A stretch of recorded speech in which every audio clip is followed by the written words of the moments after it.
Magantabay asin maghinanyog sa kape asin baretang agraryo.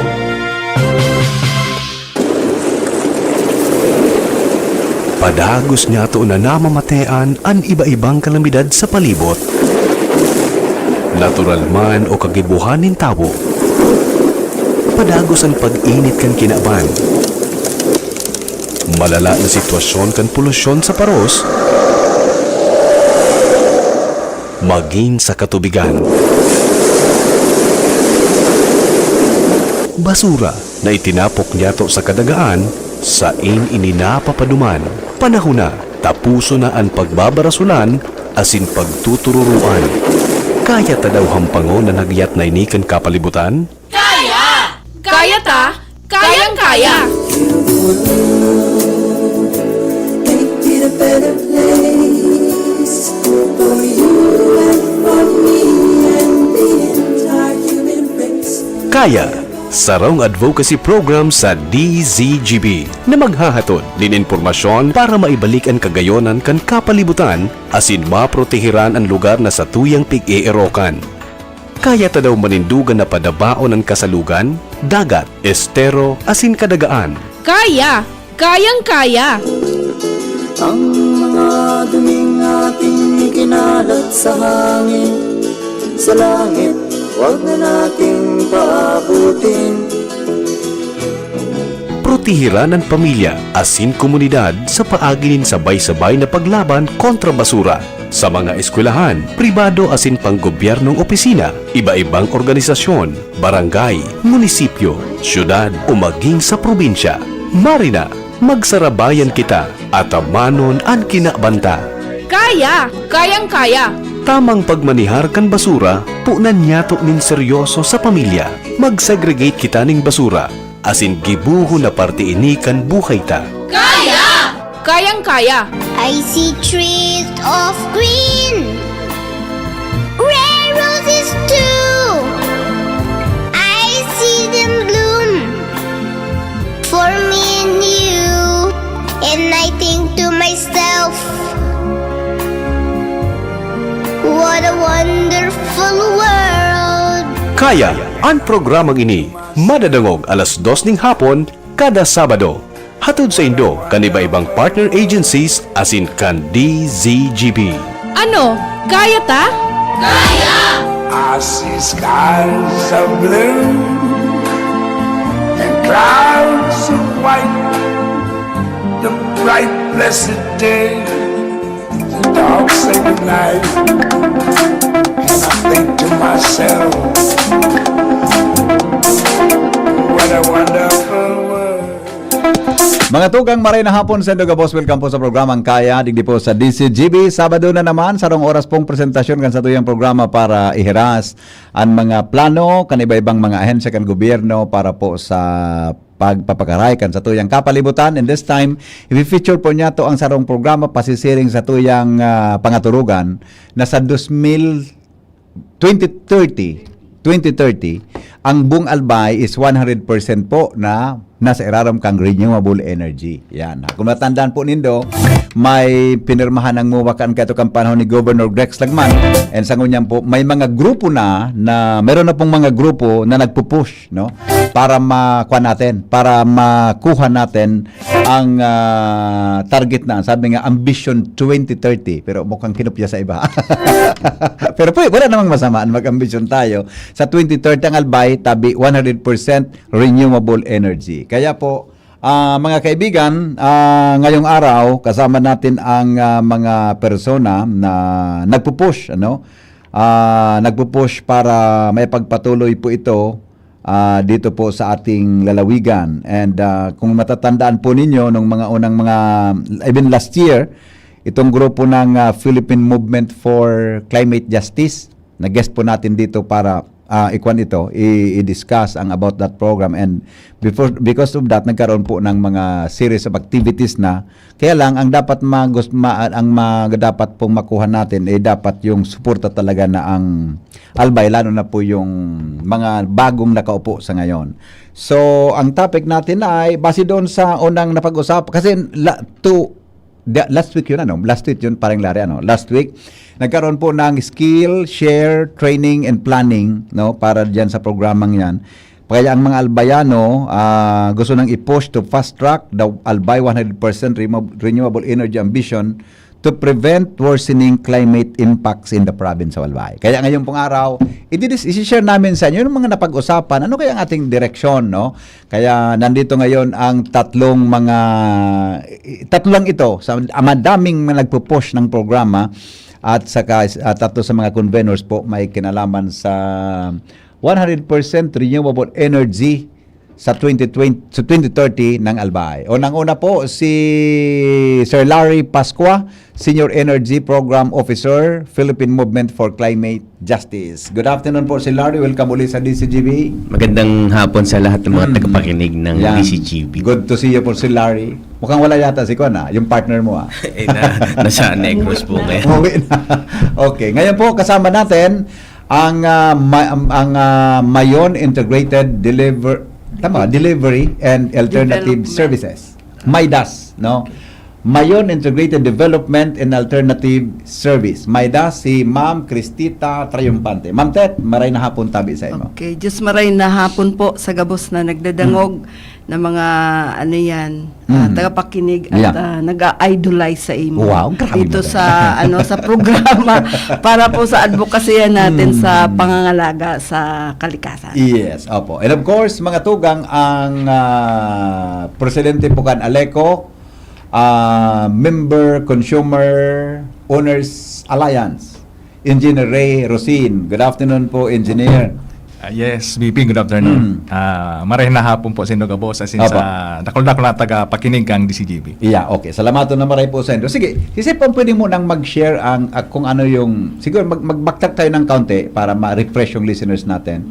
Bakit umabot po sa nagkaroon na ng scale sharing the other day, training and planning po? Sino pang pinuunang magbigay ng backtrack sa Sige kwento? po. Senador, go ahead. Sige po, kung natatandaan nyo, no, marami tayong mga naging aktibidades nung nakaraang taon. Opo. At itong mga aktibidades na to nag-culminate dun sa tinatawag natin RE Investment Summit. No? Yes, yes. So, very promising yan kasi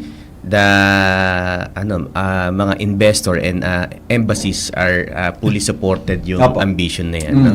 At itong darating na last quarter ng taon na to, ang yung pinagawa po natin na RE roadmap ay will be publicly available. So, pinaghahandaan natin yan. Yung RE roadmap ay basically ito po yung magiging parang plano, no? At gabay ng mga probinsya at ng mga ating mga munisipyo at syudad na maaari nilang gamitin at kung paano nila to pauunlarin at i-utilize yung mga renewable energy potential ng bawat lugar, no? So para bilang pong paghahanda, no, ay yung skill share training po ay para po bigyan daan na po yung yung major stock, tawag natin ay major and primary stakeholder dito po. Yung pong mga organisasyon, mga kinatawan ng mga civil society, ang basically ang niyan yung siya yung magiging tagapagtulak talaga na ma-implementa ito. So para para po maging mas epektibo ang kakatawan talaga at magsisilbing tagapagsulong itong mga civil society natin. So kaya po yung training na yun ay panimula at nagkasundo po sila na tayo na po yung alliance, no? At ito po yung ilalapit natin sa provincial government. Kasi po ang magiging papel po ng alliance na yan, paano may ensure na ma-unlock na yung pledge na 1.5 billion US dollar. So mayroon pong ganyan at in fact iniimbitahan natin si Governor sa magaganap na Asian Climate Conference sa Bangkok, no? At yung pong mga investor na naging bahagi po dito ay nais siya makausap, no? Same din sa mga embassies na nagsabi na tutulong sila. So yan po yung isang magiging hakbang niya. Pangalawa po, yung sa part naman po ng local government, paano mapupush yung at mai-implement yung Renewable Energy Code. So yan po yung isa. At sa bahagi po ng mga stakeholder, paano po ipapopularize at maunawaan ng hindi lang ng mga ating opisyal, kundi ng mamamayan, gaano ka-importante yung transitions, pagpapalit mula sa paggamit ng maruming enerhiya papunta dito sa isang mas malinis at sustainable enerhiya. Yun po yung gagawin at pangungunahan po ng RE Alliance. Isa doon ang Maidas, tama? Isang Maidas doon. Si Ma'am Tet na triumphante. Ma'am Tet, from there, itong ginawa natin na skill, share, and training and planning, ano pang magiging direction po o pagkatapos mabuo yung parang strategic planning na yon? Okay. Actually, ang Maidas is also at the forefront of movement or struggle for pero ang focus namin dati ay sa women.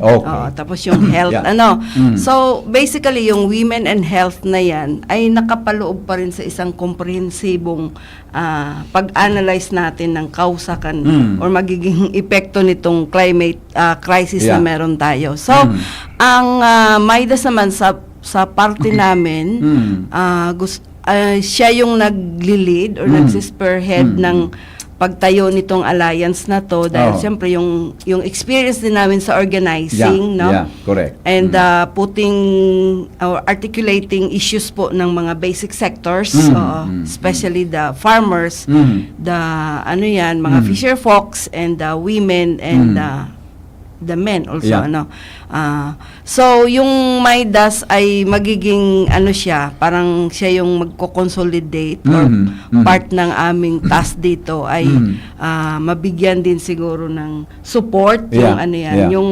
alliance at na siya yung magtataguyod or kaya siya ang gagawa para doon sa sisiguro na ang partnership natin sa gobyerno ma-realize dahil po kailangan natin ngayon tingnan yung ating mga interventions or kaya yung ating mga projects lalo na po sa renewable energy na hindi lang po yung negosyo na magkakaroon ng tubo or profit kung hindi yung renewable energy that would really take care of the yung usapin ng pro-people siya or kaya magiging para sa mga kapobrihan talaga. Hindi yung para sa mga negosyante ulit kasi sila na yung dating nakikinabang, ngayon sila pa rin yung makikinabang sa susunod na Ano po, parang Engineer Ray, ang magiging papel kang AMEO, ining ALECO Member Consumer Owners Alliance, ta? Okay. Kita bagam miyembro kita kang ALECO. Ang satuyang pangaturugan, ang satuyang ambisyon, di ba Ma'am Tet, Sir Larry, na sa 2030, kung kita, 100% kitang RE, Renewable Energy. Sige daw, tabi Engineer. Yes. Ang role bidigdi bilang mga consumer is number one, see to it na yung maitatatag na renewable energy is talagang ang makikinabang yung mga albayano. Halimbawa, may isang planta ng kung anong about solar, hydro or geothermal, see to it na yung pulisiya na magagawa dito is yung para sa albayano. At pangalawa, yung presyo ng kuryente syempre. At pangatlo, titingnan natin na dapat sustainable siya na yung ma-minimize na yung brownout, yung mga power outages, na talagang yung mga maliliit na consumer ng kuryente, yun ang apektado. Nandito kami para bantayan at pakita yung progress ng 2030 patungo sa transition from fossil fuel na na ngayon ang ano natin, ang source patungo sa malinis na enerhiyang sustainable. Yun po. Oo. Ma'am Ted, Sir Larry, after ng sharing na yon, yung planning na yon, may mga timeline ang nakalatag as to where we going, no, after that planning. Pwede po ma-share Sige sa po. listeners. Gusto nga natin, sabi natin, mabilis, rapid. Correct. So, itong buwan na to, no, sa itong September ay magpa-file na po tayo, no. Ibibigay po natin sa ating mga board member yung ating proposed yung draft, yung RE draft policy, ng, no. tama ba yun? Yung energy code, tama ba? Ano ang term natin? Yung RE code. RE code, Renewable Energy Code sa Albay. Albay. Okay. Tapos po ay para din po ma-involve yung albayano, no, yung ating mamamayan, maglulunsad po tayo ng mga public information campaign dito, no.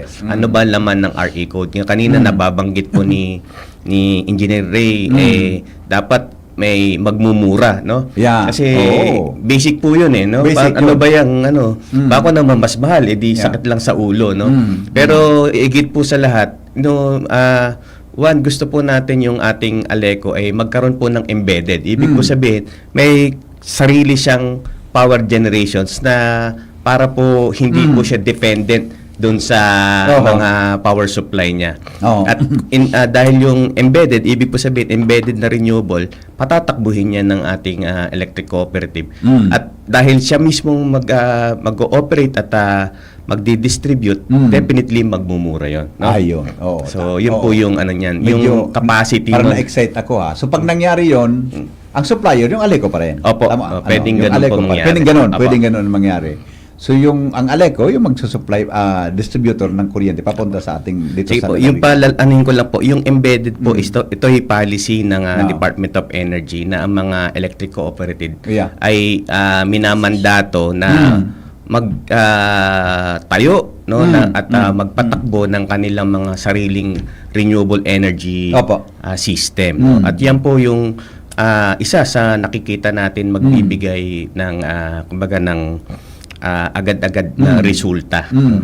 Tapos po, i-encourage din natin yung mga local government na sila din mismo ay magsagawa ng mga microgrid, no? Lalong-lalo na doon po sa mga hindi kayang abutin ng serbisyo. So, para po mas yung kaninang binabagit maging sustainable. Yan po lagi yung reklamo ng mga local government, no? Kaya kay Mayor Gonzales, sabi niya, ang daming mga investor pero wala namang kuryente. Kaya paano natin turn off, no? So doon po nagiging makabuluhan yung ginagawa po natin kasi ay ito rin naman ay directly magsiserve sa ating local economic development. Yun po yung silbi. So, tama ba yun? So ang next move natin, Ma'am Tet, yung maglalabi tayo? Tama ba? I don't if that is the right term. Maglalabi tayo sa Kapitolyo para ma-push itong ordinansang ito. Magaling ka dyan, Ma'am Tet, sa mga ganung bagay. Sige po, go ahead. Sige po.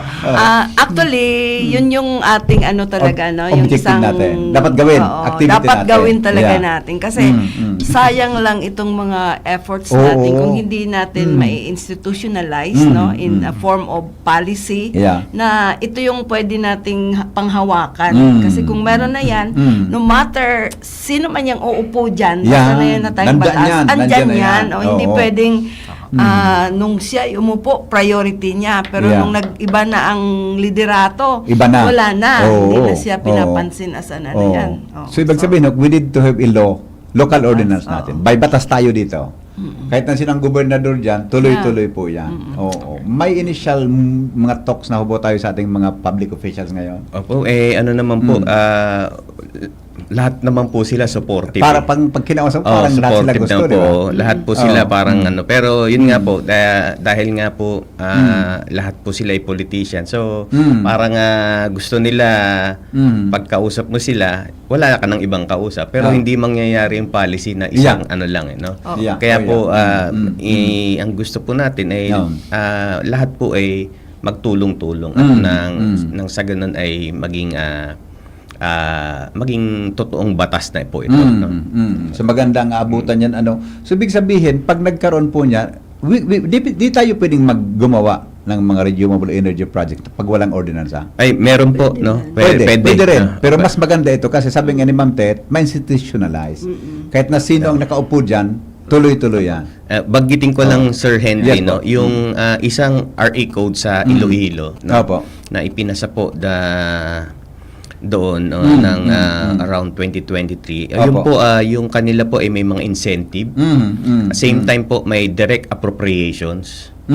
At mayroong pong priority, no, na binabanggit. One, yung incentive po ay ibig po sabihin ini-encourage yung mga heavy user ng na mag-put up sila ng sarili nila. Yeah. Pangalawa, yung pong direct appropriation, yun po ay tawag dito, accumulated, no? Palaki ng palaki. Opo. At directly tina-target po nito yung mga public institutions, no?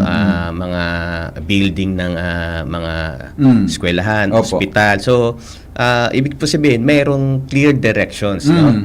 Ang kakaibahan po dito sa gusto nating mangyari, bukod po kasama yan, gusto po talaga natin na maging ehemplo sa international kasi wala pa pong nagsasalitang local government or national government na gusto nilang ma-phase out talaga ang fossil fuel by 2030 at yun po yung inaambag, no, ng Albay. Ibig po sabihin yan, meron po talagang vision, no. Yun po yung gusto po nating ilinaw.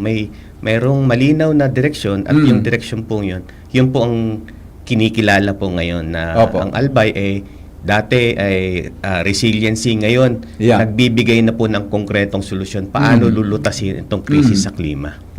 Pag nangyari po ba yan, yung inaambisyon natin ng mga renewable energy projects, para lang ba sa Albay o could be ay magiging supply magti-trigger in the future, po magdo-domino effect kasi po kung kaya po ng isang probinsya, so ibig po sabihin kaya ng lahat. Ang totoong pong may kapasidad ng renewable energy na sa province naman No, kasi nandito naman yung mga kumbaga tawag dito yung mga lahat ng potential. No? Sabi ng itong listener natin, maganda po yung microgrid na sinasabi para sa mga local government units. Yan daw kung ang alkalde talagang gusto, pero kung hindi hindi mangyayari. Pero ang natin, ang ating solusyon diyan yung ordinansa. Tama, Ma'am Ted? Dapat meron noon. Di ba? Kasi it applies to all local government units in the province of Albay. Yun ang kailangan natin talaga maipasa ng mga board members natin. Okay. Bakit po hindi mag-suggest pa ako kung bakit hindi na lang ng bawat bahay magkaroon ng mga solar at saka i-share sa grid? Maman ito, ang isip niya. Hindi, maganda po yun, pero hindi po lahat pare-pare sa kakayanan. Correct. Hindi lahat kayang magpalagay ng solar. Tapos hindi rin pwede lahat ng bahay ay lagyan mo ng solar panel, lalo na kung yun ang kanyang bubong ay pawid lang. Correct. So hindi rin po applicable, no? Okay. Isa pa reaction, okay po ba na may ang pagkaintindi niya, okay po ba na may kompetensya ang ALECO? Gaya ng advocacy na iyan para sa Engineer Larry, kung ginawa kang Engineer Larry, na unang may proposal sa renewable energy. Hindi naman po. Dito competition, di ba? Hindi po competition kasi po yung power generations, hiwalay po yan doon sa distributions. Correct. Yung ALECO po ay bilang distributing utility. Yung mga power generation po ay ibang ibang serbisyo. Pero po yung binabanggit ko kanina embedded, yun po ay pwedeng yung ALECO inaalog ng DOE ng certain megawatt, no? Actually ang maximum ay 10 megawatt na pwede nilang patakbuhin. Po. Tama bang pagkaintindi ko na ang itong gagawin natin ay pag nangyayari ito, tayo ang producer ng kuryente? Tama? Pwede Tama po. ba? Tama. Yung renewable energy na yon, Tama po. produce tayo ng kuryente. So hindi natin kalaban yung ALECO? Hindi po. By probably baka sa kanila natin padaanin sila mag-supply ng kuryente. Kaya mas mura. Kaya po doon sa ating ang roadmap lumalabas po doon na merong 1,000 tama ba? 1,900. Almost 10,000 megawatt. 10,000 megawatt.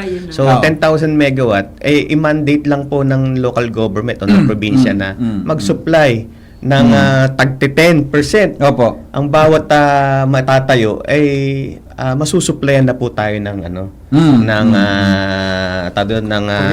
kuryente na galing mismo rito sa atin. No? Oo. Salbay, ilan ang kailangan nating megawatt? Maliit lang po Maliit lang tayo, buong bayan. Ilan tabi? Sa Generous. peak load, ang estimate ko base doon sa latest. Kasama na yung sa negosyo, mga negosyante. Sa peak load, pag sinabing peak load, yung lahat-lahat ng consumer gagamit factory, mga 120 to 130 megawatt. Tapos, I see. kung base load na, yung bababa, pag gabi na, nagpataya na sila, mga 40 to 50, 60 ganyan. Ayun. So yung target natin na food production para sa renewable energy, kayang-kaya. Sobra pa. Pwede natin ibigay sa ibang probinsya.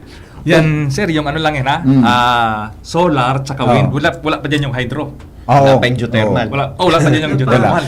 Pinag-uusapan niya na. Kasi yung Okay. latest yan ginawa nilang survey. Yeah, okay. Sabi ng listener natin, maganda po talaga na mayroong ordinansa para hindi palit-palit ang plano ng mga nasa pwesto. Iyon man ang dali. Tama. Iyon man ang Kaya po yung ating yung ating gustong mangyari doon sa RA code natin, dapat participatory talaga. Correct. Yung lahat ng mga sektor natin ay magpa-participate. Ang problema lang, hindi pa ganun ka-popular. No? So, kailangan din natin trabahuin yung awareness raising sa yan. Kasi ang iba nag-o-oppose na, ay, wag na kasi wala naman kaming yan. Ito na, na-establish na Kailangan ito na lang ipagpatuloy. Pero yung advantage nung sinasabi natin, hindi na natin napipigilan ngayon yung climate crisis. Tama. Hindi na natin pwedeng sabihin na sa susunod na lang. Kasi, 'di ba, nasa na tayo, yung pinaka pinoproject nga natin na global warming yung nakita naman natin kanina lang grabe ang buhos ng ulan. Ang init tapos biglang bumuhos ang ulan. So kailangan natin kumilos ngayon na. Yes. Okay. So sana ito kaya ang board member sa Albay na chairman ng Energy wala kung kung mayroon tayo. Ang alam ko po ay sa Siga. Dati si board member Siga, pero yung lalaki. Siga pa rin napalitan. yung Sa babae. babae. Tama, Ma'am Tet. Siyang babae din yun Diba? Okay, so yan po ang kwan dyan. So we need to have that kind of ordinance na maipasa. Asap ba yun although may proseso may process naman po. May proseso yun dadaan din po tayo sa mga tinatawag nilang yes. Oo.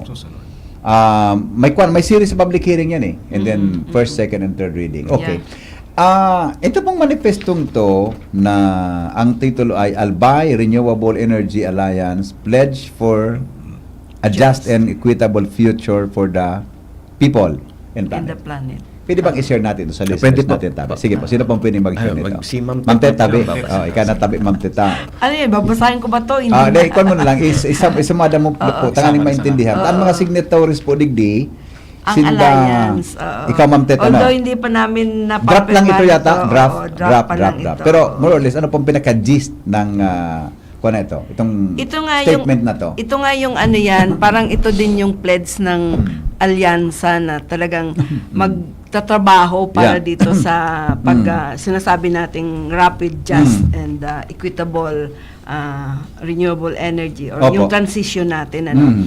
Kaya basically, yung sinasabi kasi dito, kung magirumduman yung sa investment summit, ang dami na nag-pledge. Pero ito man, 1 dami na nag-pledge 1.5 billion US ba yun? 1.5 billion yun, di ba? Yung pledges na yun.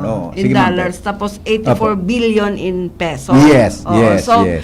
Siyempre, ang daming gustong mag-invest dito, pero kailangan natin pa rin siguro magkaroon talaga ng appropriate na business model.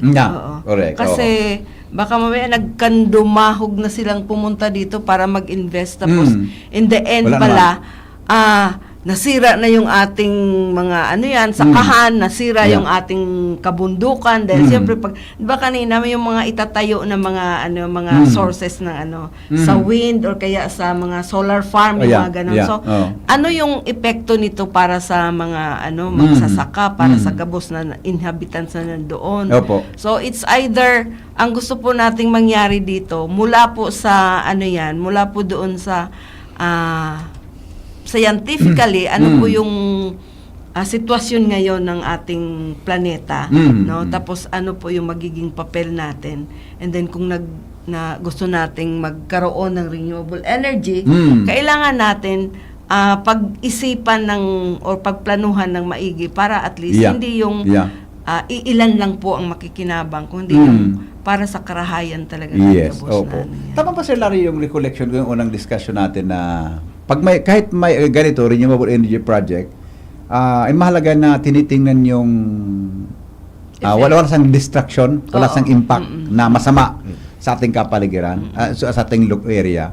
Kaya dapat pati yung mga nasa lugar na yan dapat maging vigilant din para matingnan kung yung ilalagay ng mga solar farm na yan wala siyang malaking impact sa ating mga yun po yung dilemma din natin. Kasi po halimbawa po ngayon sa may Mount Banahaw is protected area yun, in fact nag-complain na yung mga resident doon dahil bakit daw pinili doon sa Mount Banahaw samantalang forest area yun, protected area, so maraming puputulin daw na puno. So, ganun din doon sa Masunghi Eco Park sa may Rizal na nag-complain din sila dahil may itatay mga wind project. Kung naalala nyo rin, dito sa may Laguna de Bay, mayroon din solar farm dyan na So, masisira naman daw yung biodiversity doon sa lake, no? So, this is all the example na nasan ba yung paano ba magme-merge yung isang malinis na kuryente sa dun sa how we preserve and conserve yung ating ecology, no? So meron po tayong guardrails, no? Kaya po dito po parang dinidisregard, no? Kasi po pag sa profit oriented, business oriented, nadi-disregard po talaga yung ecology, no? Kaya po dahil wala naman po silang perspective na yung mga lugar na to na importante at kailangan i-preserve, nawawala po yung yung essence kung bakit tayo nagtatayo ng clean and renewable energy. Tandaan po natin yung renewable energy, gusto po natin na papanatili yung temperatura ng planeta bilang solusyon sa krisis. Pero po kung dadagdagan pa natin yung pagkasira sa ecology, dinadagdagan pa rin natin yung krisis, no? So, yun po yung niyan. Kaya po yung nasa pagpaplano din po, saan ba talagang tamang lugar, no? Kaya po itong RE roadmap, ito po yung doon po babasihan. Kasi para guided po tayo. So, magiging balance So, bisito dapat kailangan na ano mang ilagay dyan na renewable energy project, wala siyang harm na dala sa atin. Walang harm, makukonsult yung mga stakeholders. Tapos po, i-regulate natin. I-minimize natin yung impact. Yan po, nandun ba yan sa natin, yung parang proposed natin, ordinance? Meron po. RE, ordinance natin. Kaya po meron pong body to regulate and to monitor yung mga proyekto po. Ayun. So, dahil po mag-worry ka yan. Okay? Okay. Nasagot ito kaninang isang texter natin regarding sa presyo ng kuryente. Di ba, parang Ray? Wala, Sir Larry. Ma'am, mamapit na. May chance na mababa ang kuryente. Kasi nandito sa atin pinoproduce yung kuryente.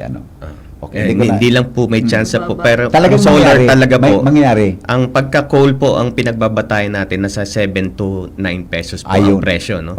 Ang renewable, in solar po particularly, nasa 3 pesos. Ayun. So, lalo na kung dito lang siya ipoproduce, Baka mas mababa pa dyan.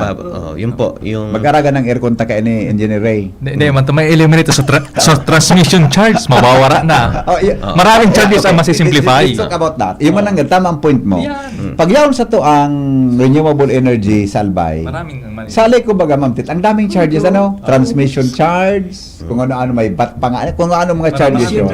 Mababaw, missionary charge, environmental charges, naiabutan ki mga 1,000 pa kung ano-anong charges yun, pati ang system loss, may VAT, may losses na may tax pa. Di ba? Ano tabi engineer, ano yan Ray? Malilimita na yan, maahali yan tabi sa iling mo. Yes, scientifically yes. Unang-una sa system loss since andyan yung natin, yung planta. Siyempre kung maiksi yung di maiksi din yung losses ganyan. Yeah. Pangalawa, transmission, yes po. Okay. Pangalawa yung charges na i-inherit natin through transmission galing doon sa sa Luzon Grid, talagang babawas naman talaga kasi andyan yung source of power. Pangatlo, ang kagandahan nito kasi parang kung gagawa tayo ng RE code, may mga royalty taxes na marireceive yung host community. Yan ang mga additional na okay. So, ibig sabihin hindi mawala yung royalty o sa mga mandated naman po ng batas. Mandated yun ng batas kasi ikunay ko sa tanong ng isang listener natin, sabi niya dati po may royalty subsidy ang Albay galing Bacman, geothermal at Tiwi. Geothermal continuous po ba yang ngayong taon, yun taon-taon. So, yung sa ngayon, taon-taon talaga nagbibigay sila. Pero itong pinaglalaban natin, ganun pa rin. Hindi mawawala po yun. Hindi mawawala. Siguro pwede natin itanong kung continuous nga siya, pero hindi alam ng mamamayan kung saan natin ginagastos. Saan ginagasto yun. Kasi alam ko noon sa probinsya, mayroon yata mga 60 million yata. Ginamit sa paglagay ng linya from Legazpi to Nito, something like that. So, ang noon baga, I think, tama ma'am, that was I think during the time of Governor Salalima, meron kitang subsidy, di ba? Kaya nagbawas Delta, pig-subsidize sa Aleco, so sa Tiwi. So, kung ini mangyari, di man mahali po ini. Di ba? Hindi maalis ito. Yung ating renewable energy, ganun pa rin yun. Kasi mandated nasa po na batas batas yan. yan po. So, most probably, baka wala tayong babayaran. Hindi naman masama mag-ambisyon nila kung 2 pesos per, 2 pesos. 3 pesos. May subsidy pa, ano sir, dapat opinion mo? Actually, hanggang ngayon naman po may subsidy pa rin ang diba? ang Aleco, may posibilidad. Kasi yung subsidy po ay yung sa missionary charges, yun po ay ginagamit sa subsidy. Hindi lang po rito nationwide, kasi yung mga lalo na yung mga nasa off-grid, nakakatanggap sila ng mga subsidy ng government. Sabi niya, maganda po yan kasi po sa ibang lugar, ganun ang ginagamit sa Singapore nga, ang daming building na naka-solar na, ang alam ko po, naka-connect na yon sa grid nila. So, mas mababa ang kuryente at malaki po ang kanilang negosyo. Kung mangyari po yan sa Albay, baka umasinso tayo pagdating sa mga investors. Reaction po, Ma'am Ted. Ano sa tingin mo? Larry. Sige po, opo. Actually, yun naman po talaga yung isa sa, kumbaga, tinutungtungan natin. No? Yung energy kasi ay katumbas, no? Kung gaano kalakas ang energy natin, ibig po sabihin ganun ka dynamic yung economic activities, no? So ayun din po, aasa tayo na pagkahabang lumalakas ang ating power capacity ay tataas din yung economic activities, no? Tama. Alright, ito another one. Okay. Magasto po ba yan? Hindi ko alam. I don't know kung anong point niya na magasto po ba yan pag mayroon na tayong renewable energy? Hindi ko alam kung anong point ng listener natin. Kung magasto po ba yan daw pag mayroon na tayong renewable energy? Hindi po. Yung gastos po nga ay lalong ma-minimize. Mababawasan. Dahil sa yung tawag nila yung taripa, no? Yung binabayad ng mga consumers kumpara sa coal, gas, oil at saka sa mga renewable mas mura, no? Pero dito po, no, gusto ko po ring i-emphasize talagang pinakamura at pinaka-viable sa mga community yung solar power, no? Yan po pwede agad sa bahay, malinis talaga yan. Yung pong geothermal, mahal ang investment pero Mahal in the long run, mura talaga yan, no? Yeah. Yung wind po, mahal din ng investment, pero in the long run, mura din yan, no? Kaya po kung sa solar, hindi naman ganun kalaki ang kanyang investment, mas mabilis po talaga magmumura, no? Ayun, Yun po yung yun. kanya. Okay. Madali lang. May nahiling akong text ka sa bago. Ako na ito, yung royalty subsidy na basa ko na kasubago. Sana po bumaba din ang kuryente. Most probably, mangyari pang mababa ang kuryente tadig diyan. Kung mangyari po yan sa 2030. Okay, yung mga feel yung man listener tayo eh. Feel yung ma'am Ted. Kung maglalabi kayo, di magasto po yan dyan sa mga board member. Wala man siguro. No man involved. Ma'am Ted, pakipaliwanag tabi. Baka, di ba? Sige, Ma'am Ted, go ahead tabi. Actually sa sa karanasan, Pakiusap na lang. oo. PR. Hindi naman PR. tayo Tama. yung baka isipin nila mag-under the Oo, table para yan. mas mabilis. Correct. Hindi tayo Wala ganyan. tayong ganong Wala tayong karanasan. At ganun. wala tayong ipa-under the Correct, table. correct. Oo. Hindi natin Mm. kaya yung mga ganun. At saka wala naman ako nakitang na Siguro tatanggap ng bako siguro ang Wala namang iniisip ng listener natin ay katulad din tayo ng mga kontraktor. Yan. okay. Opo, bako yun po yun. Hindi po tayo Kasama po kontraktor. kami dyan ng DCGB. Oo. Kasama, magtutulong po kami sa Oo, paglalaki. opo, opo. Na may pasa, and we will not tolerate that. Kung may ang tawag Opo. dyan, may mga under the table operation. Oo, wala yan. Magagalit si Ma'am Brenda dyan. Kaya nga nandito si Ma'am Tet, yung Maidas, at saka ito sa may ibang stakeholders. Sino kasama natin dito? Si Social Ma'am- Action. Social Action. Si Father Momoy. Father Laudato Momoy. Si. Ma'am Ray. Si Ma'am Ma'am Rose. Ray. Oo. Sa Engineer Rosincito. Saka yung Andres farmers Paclibar. sa Pio Duran. Yan. Oo. Tapos si Engineer Cooperative. Angelo Candelaria. Sa ASCODE. Yan. Foundation. Wala po ito. Ang kuha namin, lalo sa ng Father Momoy, ang kuha natin, ang gusto natin,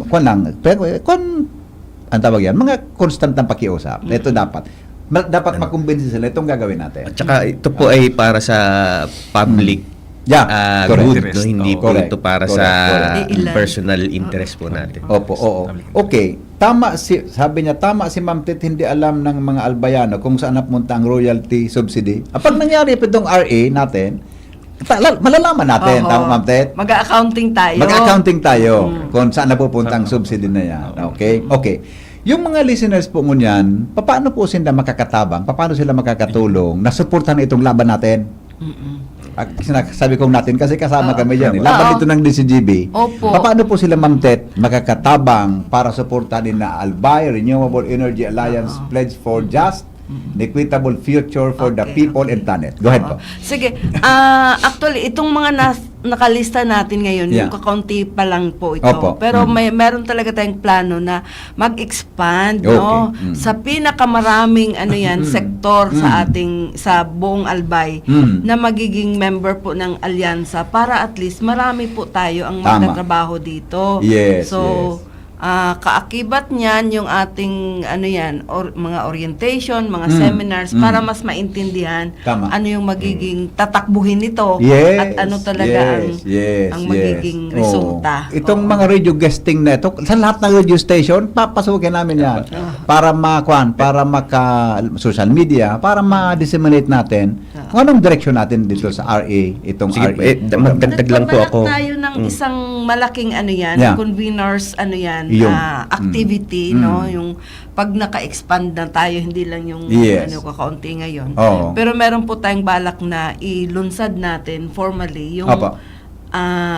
yung alliance Yan. na marami po tayo. Pamalakihan yon. Oo, So lahat po tayo nakikinig ngayon, involved dito. Opo. Kasama po kayo dyan. So pagtulong-tulungan natin. Dagdagan ko lang po, ang mas concrete po ay kailangan kasi nila malaman talaga ano laman ng ordinansa na gusto Yes, natin. yes, So yes. kailangan Oo. natin ipaabot sa kanila, no? Mm.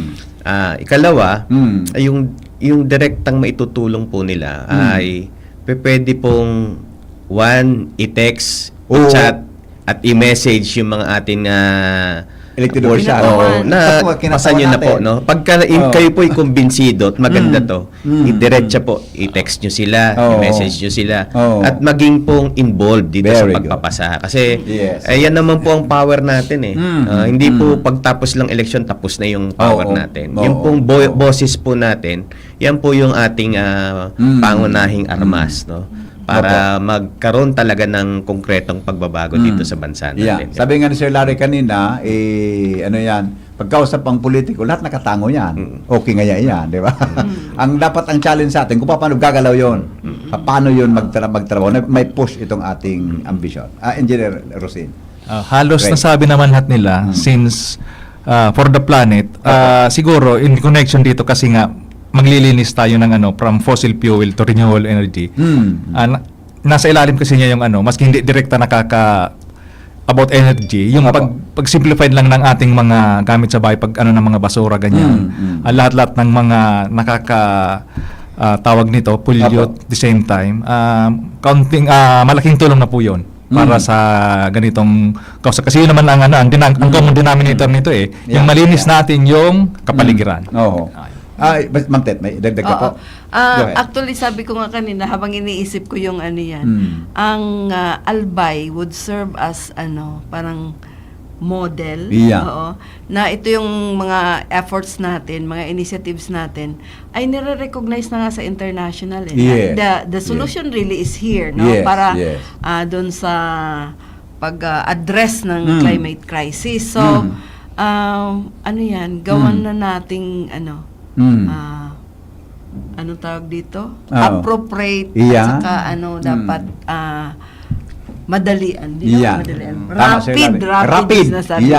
Rapid. Pero dapat may hustisya. May hustisya sa environment. Tanalay ko sinabi ni Sir Larry noon kahit pag may mga ganon, dapat maging vigilant yung tao. May harm ba yan na ginagawa yan sa environment? Dapat wala. Wala dapat na additional distraction sa ating environment. Sige, Tabi. May dagdag ka, Tabi, Sir Larry. Yun po.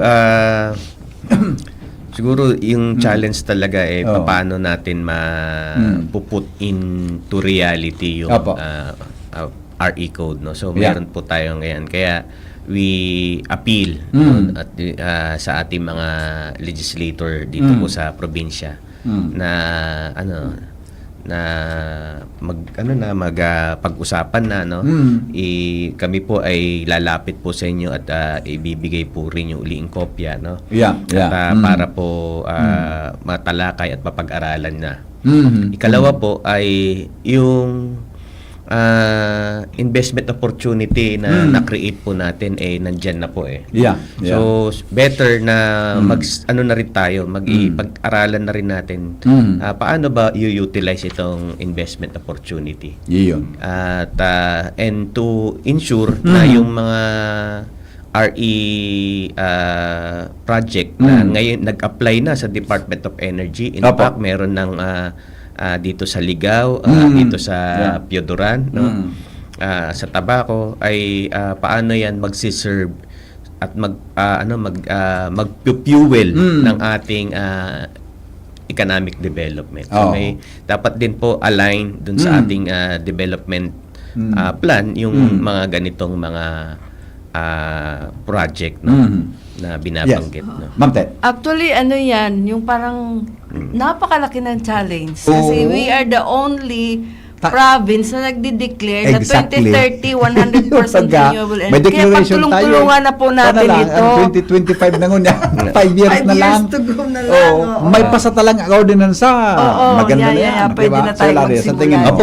Actually, kung yun nga, may pakikipag-usap kami kay Governor at ini-invite po talaga siya na dumalo doon sa Asian Kuala Lumpur yan. Bangkok, no?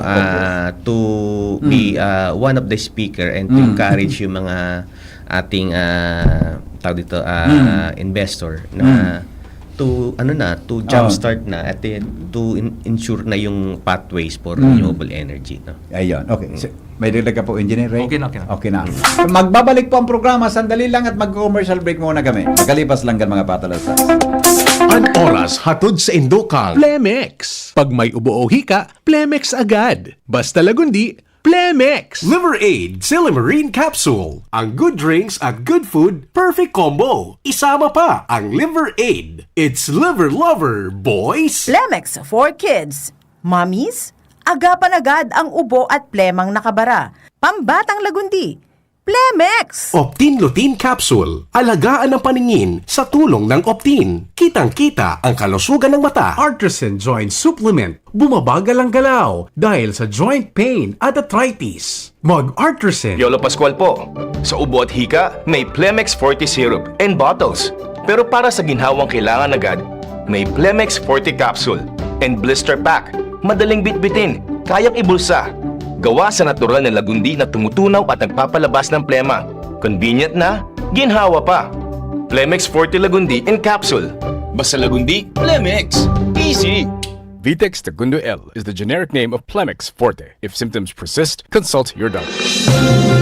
Mga tugang, abangan ta ang pinakabagong programa digdi sa DCGB Radio. Ang programang mahatod ning mga impormasyon, mga istoryang kapupurutan nin inspirasyon na naidulot kan pagtatrabangan ganing maiangat ang pagkabuhay kan mga Bicolanong paraomang benepisyaryo.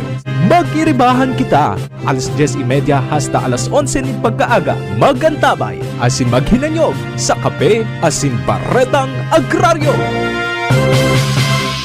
Realize true comfort and relaxation at Dorotea Resort and Spa, a perfect venue for family outings, couple retreats, and various functions such as weddings, birthday parties, corporate seminars, and conferences. Dorotea Resort and Spa. We have backpackers rooms, standard rooms, deluxe, suite, and a penthouse. Also, relax and rejuvenate with our spas and invigorating treatments, services, and facilities. Dorotea Resort and Spa, Kahugutan, Bakakay, Albay. For reservation, contact us at 0917-777-5734. Find us on Facebook, Dorotea Resort and Spa. Relax, rejuvenate, and enjoy. Only here at Dorotea Resort and Spa. Ubo ng anak? Nakababahala? Baka plema. Para dyan, Plemex for Kids ang pambato ko. Ang Plemex for Kids ay gawa sa lagundi. Tinutunaw at pinalalabas ang plema. Ginhawa para sa bata, peace of mind para kay mommy. Camille Prats Yambao po, nagfi-flex for Plemex.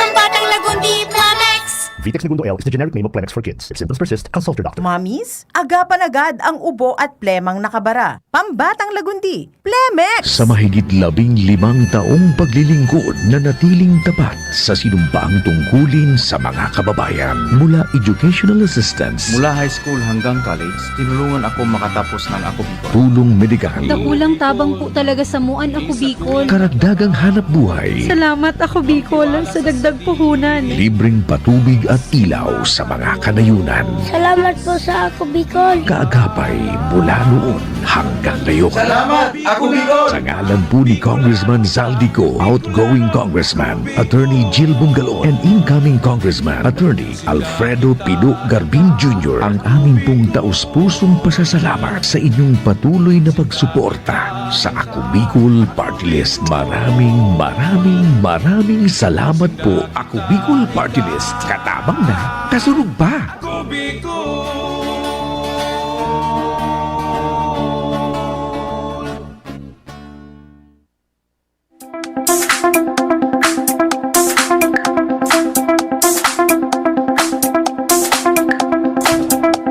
Alright, balik kita mga tugang sa programa. Diyos ko, 4 minutes na lang. Ang bilis ng pangyayari sa tuyang programa. Sige po, siguro, sa oras na ito, agaran ko statement na sa tuyang mga bisita para sa support o whatever yan, sa tuyang tabing ambition na sa 2030, kita po magkaigwa ki 100% renewable energy and sa tuyang, tama ba ma'am? Ang target tangon yan is maipasa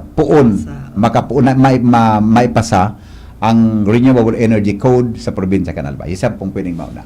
Okay. Sige, kanatabi Engineer Ray. Go ahead. Okay.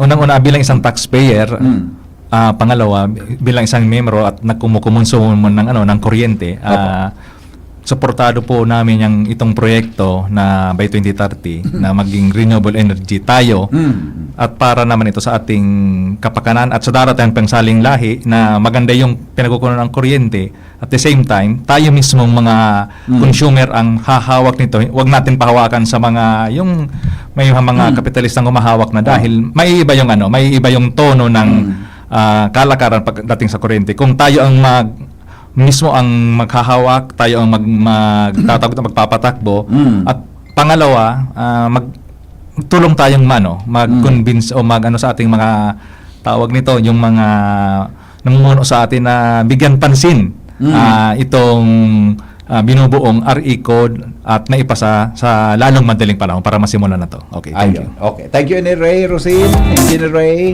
Sige, si Sepo, Ma'am Tet or Sir Larry? Ma'am Tet, ikaw muna, Ma'am Tet. Okay, go ahead po.